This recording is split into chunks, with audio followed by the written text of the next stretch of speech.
किशनगंज सदर विधानसभा, यहाँ एक नाम है जो पिछले 14 साल से हर चुनाव में ईवीएम पर जरूर दिखता है, लेकिन नतीजों में नहीं। स्वीटी सिंह। भाजपा ने 2010 से लेकर इस बार 2025 तक लगातार उन पर भरोसा किया, और सच कहा जाए तो भाजपा का ये भरोसा भी कमाल का है, और स्वीटी सिंह जी की किस्मत उससे भी ज़्यादा कमाल की है।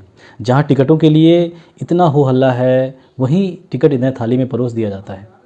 और ये भी सच है कि 5 साल वो न कहीं जनता के बीच दिखती हैं, न किसी के प्रोग्राम में रहती हैं, लगता ही नहीं है कि राजनीति में है। और फिर चुनाव आते ही देवी अचानक अवतरित हो जाती हैं। लेकिन साथ ही ये भी सच है कि हर हार के बाद उनके हार का अंतर घटता गया है। 2010 में वो 9,604 वोट से हारी थी। 2015 में वही आंकड़ा घट 8,609 वोट रह गया। 2020 के विधानसभा चुनाव में, मतलब पिछले विधानसभा चुनाव में, उनका हार का अंतर बहुत कम था, सिर्फ 1381 वोट से वो हारी थी। और इस बार 2025 की लड़ाई बिल्कुल बराबरी की है। क्यों? आइए समझते हैं। क्योंकि एक मैच तो बीजेपी और स्वीटी सिंह पहले ही जीत चुकी हैं, 7 ऐसे निर्दलियों को मनाकर जो उनका वोट काट लेते। कैसे मनाया, ये राजनीतिक कला वो जाने, जनता नहीं समझ पाएगी, पर समीकरण समझ में आ रहा है। दूसरा कारण, किशनगंज में बड़ी संख्या में दूसरे जिलों से आकर बसे नौकरी पेशा वोटर जो लगभग एकमुश्त भाजपा समर्थित होते हैं। जो 2010 से लेकर 2020 के गैप जितने वोट थे, उतने तो ये नए वोटर अकेले भर देंगे।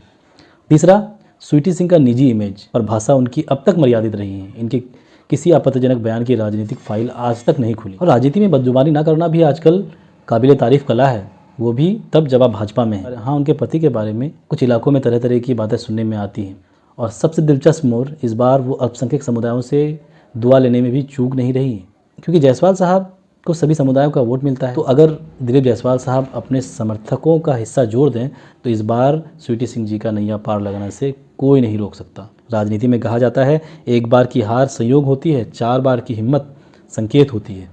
और संकेत ये कह रहा है कि अगर इस बार भी दूसरे पक्ष के मत मीम और कांग्रेस में बिखड़े तो विधायक शपथ मंच पर स्वीटी सिंह जी खड़ी दिखेंगी, जिन्हें बाद में भले लोग 5 साल तक ढूंढते रहे।